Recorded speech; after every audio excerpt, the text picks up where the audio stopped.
Kasana bergerak menuju ke kamar majikan yang ternyata tidak terkunci. Dia di saat itu membawa sebuah lakban dan juga tali rafia. Sesampainya di dalam kamar, dia mendekati Chia yang masih terlelap.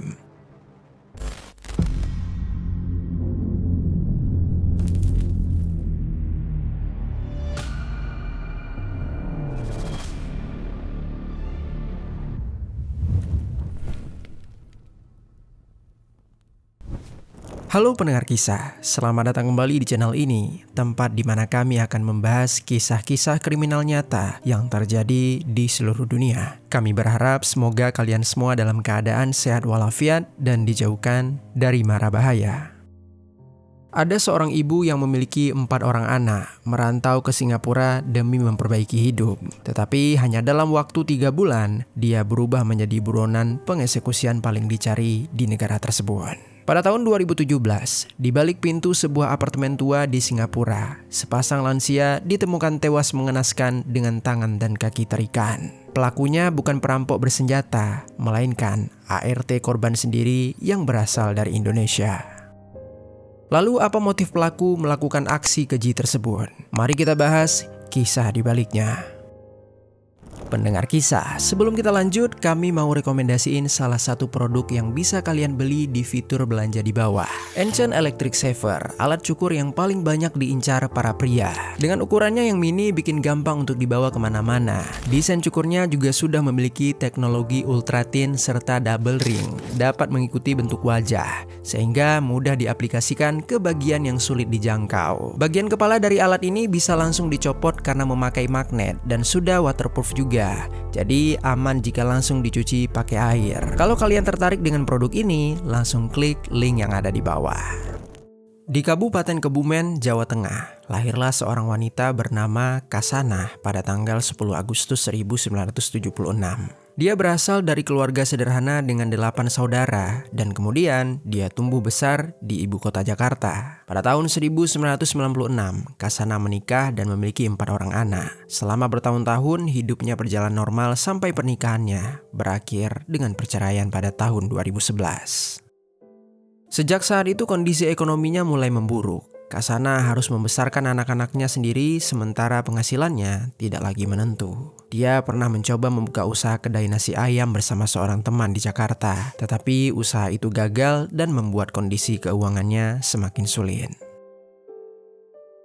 Menjadi tenaga kerja wanita di luar negeri akhirnya menjadi pilihan yang paling mungkin untuk Kasana. Sebenarnya pada tahun 2008 ketika dia masih menikah, Kasana sudah pernah bekerja sebagai ART di Malaysia selama beberapa tahun. Pengalaman itu membuat dia terbiasa hidup jauh dari keluarga demi mencari penghasilan yang lebih baik. Namun kebutuhan hidup terus bertambah dan negara Singapura terlihat lebih menjanjikan. Bagi banyak pekerja migran di Indonesia, Singapura menawarkan gaji yang lebih besar. Tetapi kehidupan mereka di sana seringkali sepenuhnya bergantung pada majikan, termasuk soal tempat tinggal, izin kerja, bahkan paspor mereka sendiri. Akhirnya setelah membuat keputusan bulat, Kasana tiba di Singapura pada tanggal 3 Maret 2017. Dia mulai bekerja untuk majikan pertamanya. Namun pekerjaan itu tidak berjalan baik. Menurut pengakuan Kasana, dia sering dimarahi dan merasa tertekan secara mental pada majikan pertamanya itu. Hingga saat keadaan semakin memburuk, di tanggal 6 Mei 2017, Kasana mengancam majikannya itu kalau dia akan melompat dari apartemen jika tidak diizinkan untuk berhenti bekerja. Untuk memahami situasinya, penting untuk kita mengetahui bagaimana kehidupan banyaknya pekerja migran khususnya sebagai ART di Singapura. Paspor mereka terikat langsung kepada majikan, artinya mereka tidak bisa begitu saja meninggalkan pekerjaan. Kebanyakan majikan menyimpan paspor pekerja mereka. Meskipun secara teknis ini ilegal, praktik ini diam-diam didorong oleh sebuah sistem. Karena para majikan diwajibkan membayar uang jaminan sebesar $5.000 Singapura sebelum seorang pembantu mulai bekerja. Jika pembantu itu kabur atau pergi tanpa izin, uang tersebut akan dinyatakan hangus.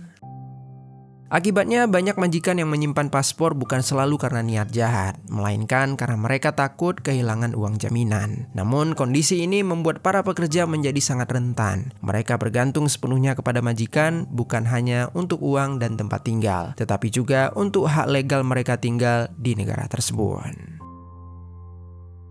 Lalu kembali ke kisah Kasana, setelah dia berhasil keluar dari majikan pertamanya, Kasana dikembalikan ke agen tenaga kerja. Tetapi di saat itu, Kasana masih membutuhkan pekerjaan. Dia tidak ingin pulang ke Indonesia tanpa membawa penghasilan apapun. Oleh sebab itulah, ketika agennya menawarkan majikan baru setelah beberapa minggu kemudian, Kasana pun menerima tawaran tersebut.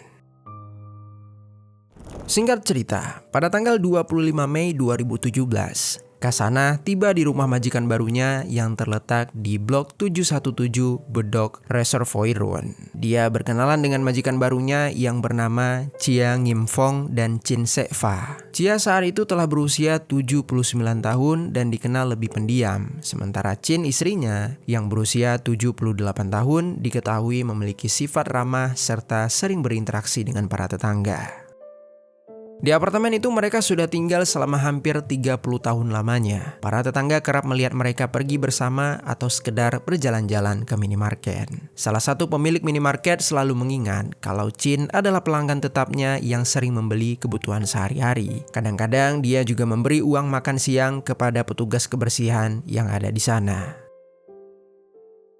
Chia dan Chin berasal dari keluarga yang menengah. Sebelum pensiun, pasangan lansia ini pernah menjalankan usaha retail sejak akhir tahun 1970-an. Mereka mengelola beberapa toko sepatu dan produk kecantikan sampai sekitar tahun 2000-an.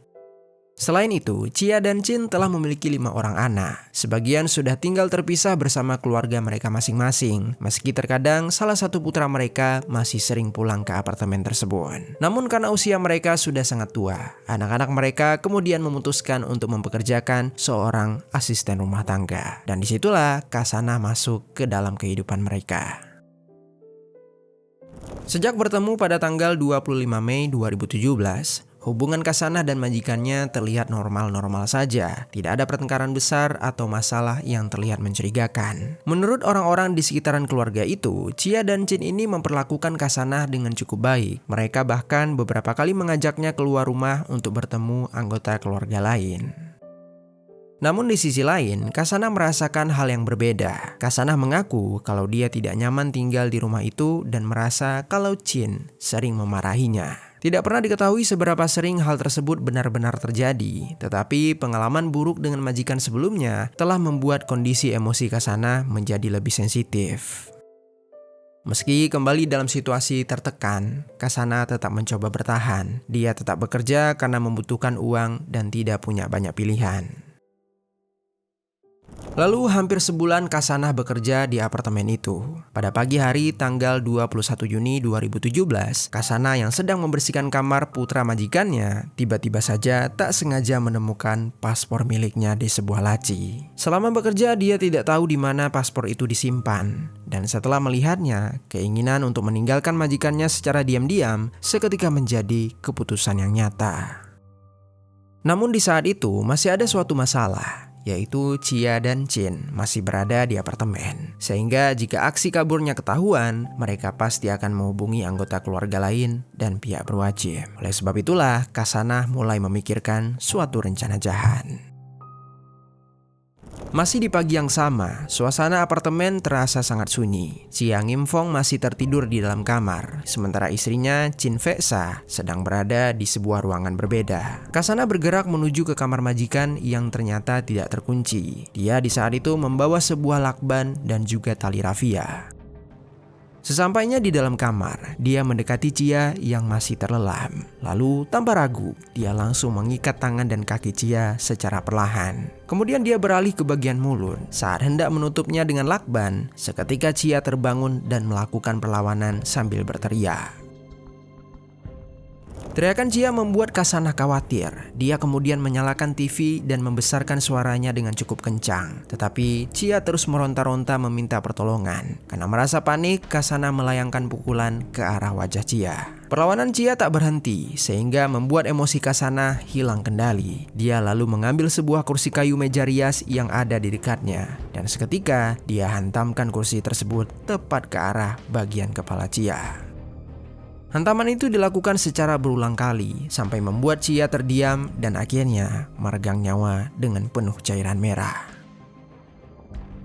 Kekacauan tak berhenti di situ. Beberapa detik kemudian, Jin yang mendengar keributan di dalam kamarnya segera melangkah untuk melihat. Ketika dia tiba di sana, dia sempat melihat Kasana masih menyerang suaminya. Jin mencoba untuk menolong, namun Kasana yang sudah gelap mata mendorong Jin sekuat tenaga. Jin terhuyung ke arah kamar mandi, kepalanya membentur dinding hingga tubuhnya roboh ke atas lantai. Meski terluka, Jin masih bertahan. Lalu Kasana mendekatinya untuk mengikat tangan dan kakinya. Di dalam kamar mandi itu, sambil memegang sebuah wastafel, Kasana menginjak-injak Jin yang berada di lantai hingga dia tewas tak bergerak lagi. Setelah menyadari kedua korban tak lagi melawan, Kasana tidak langsung kabur dari apartemen. Dia kemudian membuka seluruh tempat barang-barang berharga milik majikannya. Di saat itu, Kasana berhasil mengambil perhiasan, jam tangan, uang tunai, ponsel, dan juga laptop. Setelah semuanya dimasukkan ke dalam tas, Kasana bergegas meninggalkan apartemen. Beberapa jam perjalanan sekitar pukul 1:20 siang hari, Kasana tiba di pelabuhan Harbourfront Cruise Center. Di sana dia menaiki sebuah kapal feri yang berangkat menuju kota Batam, Indonesia. Beberapa jam setelah meninggalkan negara Singapura, Kasana sempat menelpon agen tenaga kerjanya menggunakan nomor yang tidak dikenal. Percakapan itu berlangsung singkat. Dia mengatakan kalau dirinya telah melakukan suatu kesalahan dan seseorang harus segera datang ke apartemen tempat dia bekerja. Belum sempat si agen menjawab, telepon itu langsung terputus. Pengakuan tersebut membuat pihak agen merasa ada sesuatu yang tidak beres. Mereka segera menghubungi keluarga pasangan lansia tersebut. Keluarga seketika panik. Mereka mencoba menghubungi ibunya berkali-kali, tetapi tidak ada jawaban. Setelah telepon rumah apartemen juga tidak diangkat, sang putri meminta suaminya untuk pergi memeriksa keadaan orang tuanya. Sekitar pukul 15.39 sore hari, menantu pasangan itu tiba di apartemen Bedok Reservoir Road. Dari luar tak ada yang terasa aneh, tetapi ketika dia masuk ke dalamnya, terkejutlah dia saat menemukan mertuanya telah tergeletak di sebuah tempat tidur dengan bersimbah cairan merah. Lalu di dalam kamar mandi, dia juga menemukan mertua perempuannya yaitu Chin Sekfa tewas dalam posisi kaki dan tangan terikat. Dengan perasaan kalut, dia segera menghubungi pihak kepolisian. Setibanya mereka di sana, mereka segera mengevakuasi jasad dan mengumpulkan barang-barang bukti. Begitu penyelidikan dimulai, satu hal langsung terlihat begitu jelas. Kasana sang ART sudah menghilang. Beberapa barang berharga milik korban juga diambil seluruhnya. Dalam sekejap, fokus polisi langsung tertuju pada Kasana. Ketika melacak keberadaan Kasana, informasi dari pelabuhan mengatakan kalau pelaku telah berhasil kabur ke negara Indonesia. Pihak kepolisian Singapura segera bekerja sama dengan pihak kepolisian Indonesia. Mereka menyebarkan foto serta identitas pelaku ke pemberitaan media sosial. Lalu di sisi lain, Kasana yang telah berlabuh di kota Batam ternyata telah berpindah ke Kabupaten Tanjung Jabung Barat di Provinsi Jambi. Di sana dia bersembunyi, tetapi cara dia bersembunyi sangatlah ceroboh. Beberapa hari setelah pengeksekusian, dia menginap di sebuah penginapan yang bernama Hotel Nanber dengan menggunakan nama aslinya sendiri. Selama berada di hotel itu, dia juga sering pergi ke warnet untuk membaca berita tentang pengeksekusian di Singapura. Perilakunya mulai menarik perhatian orang-orang yang ada di sana. Salah satu orang yang mulai curiga adalah pria bernama Haryanto. Dia memperhatikan Kasana yang terus membaca berita pembunuhan di warnet tersebut. Lalu dia pun menyadari kalau foto serta nama wanita tersebut sama dengan yang tertera di pemberitaan tentang buronan pengeksekusian di Singapura. Kecurigaan semakin kuat ketika beberapa orang sempat mendengar percakapan telepon dari Kasana. Di dalam panggilan itu, Kasana mengatakan kalau dirinya ingin bertobat dengan cara masuk ke pesantren. Dan akhirnya salah seorang warga memberanikan diri untuk membuat sebuah laporan kepada pihak kepolisian. Di tanggal 27 Juni 2017, polisi Jambi bergerak menuju Hotel Nanber di Tanjung Jabung Barat. Di salah satu kamar, Kasana masih berada di sana. Pelariannya yang berlangsung selama 6 hari akhirnya mendekati ujung. Polisi menggerebek kamar hotelnya dan langsung mengamankan Kasana tanpa perlawanan. Saat kamar diperiksa, petugas menemukan berbagai barang milik korban, termasuk perhiasan, jam tangan, ponsel, laptop, dan uang tunai dalam berbagai jenis mata uang. Pada proses interogasi, Kasana yang sudah terpojok langsung mengakui seluruh perbuatannya. Namun meski pelaku sudah tertangkap, proses hukum untuk kasus ini ternyata jauh lebih rumit daripada yang diperkirakan. Karena pembunuhan terjadi di Singapura, banyak yang mengira kalau Kasana akan dikembalikan untuk diadili di Singapura. Tetapi hukum Indonesia saat itu tidak memungkinkan warga negaranya diekstradisi untuk kasus seperti ini. Artinya, meskipun kejahatan dilakukan di Singapura, Kasana tetap harus diadili di Indonesia karena dia merupakan warga negara Indonesia dan ditangkap di wilayah Indonesia. Situasi tersebut membuat kasus berubah menjadi penyelidikan lintas negara. Pihak Singapura dan Indonesia bekerja sama. Bukti-bukti dari apartemen korban dikirim dan diperiksa, sementara sejumlah saksi dari Singapura ikut memberikan keterangan dalam persidangan. Di tengah proses hukum itu, motif Kasana mulai menjadi perdebatan. Kasana bersikeras bahwa dia tidak pernah berniat mengeksekusi kedua korban. Menurut pengakuannya, dia hanya ingin mengikat mereka agar dia bisa melarikan diri dari Singapura setelah menemukan paspor miliknya. Pengeksekusian itu dilakukan spontan karena kedua korban melakukan suatu perlawanan.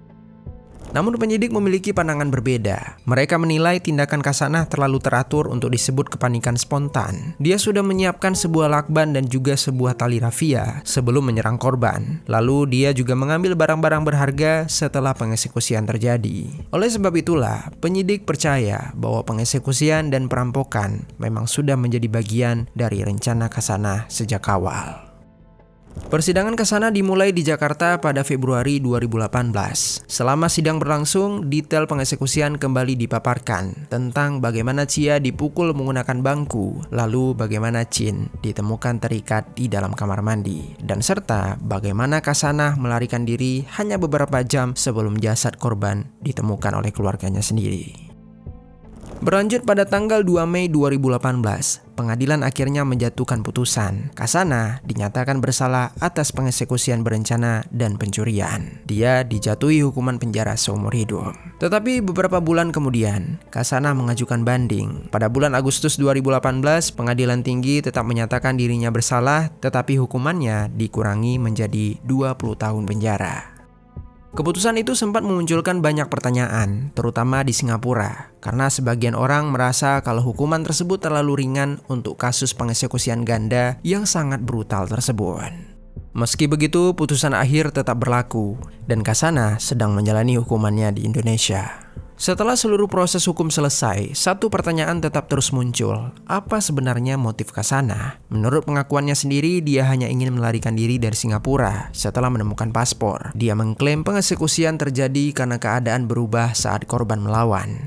Tetapi banyak hal yang membuat penjelasan itu dipertanyakan. Kasana sudah menyiapkan alat pengikat sebelum menyerang korban. Setelah pengeksekusian terjadi, dia juga mencuri barang-barang berharga milik korban. Di sisi lain, ada juga tindakan yang dianggap aneh oleh sebagian penyidik. Setelah melarikan diri, Kasana justru menelpon agen tenaga kerjanya untuk meminta seseorang datang ke apartemen korban. Jika dia benar-benar ingin menghilang tanpa jejak, sebenarnya dia tidak perlu melakukan hal itu. Oleh sebab itulah, sampai hari ini motif kasus tersebut masih sering diperdebatkan. Namun apapun motifnya, hasil akhir tetap sama. 2 orang lansia kehilangan nyawa mereka di rumah yang telah mereka tempati selama puluhan tahun. Kehidupan orang-orang yang ditinggalkan tetap tidak akan benar-benar pulih. Selain itu, kasus ini juga membuka kembali perhatian terhadap kehidupan pekerja migran rumah tangga di Singapura. Ribuan pekerja datang ke negara tersebut setiap tahun demi mencari penghasilan untuk keluarga mereka. Sebagian hidup dalam kondisi yang baik, tetapi tidak sedikit juga yang menghadapi tekanan mental, pekerjaan berat, atau ketergantungan penuh terhadap majikan mereka. Kasana sendiri datang ke Singapura dengan kondisi hidup yang sudah penuh dengan tekanan. Dia membawa masalah ekonomi, kegagalan dalam berdagang, perceraian, dan tanggung jawab membesarkan keempat anaknya seorang diri. Bahkan sebelum bekerja untuk korban, kondisi emosi Kasana sudah terlihat tidak lagi stabil. Sekian kisah hari ini, mudah-mudahan ada pelajaran baik yang dapat kita ambil.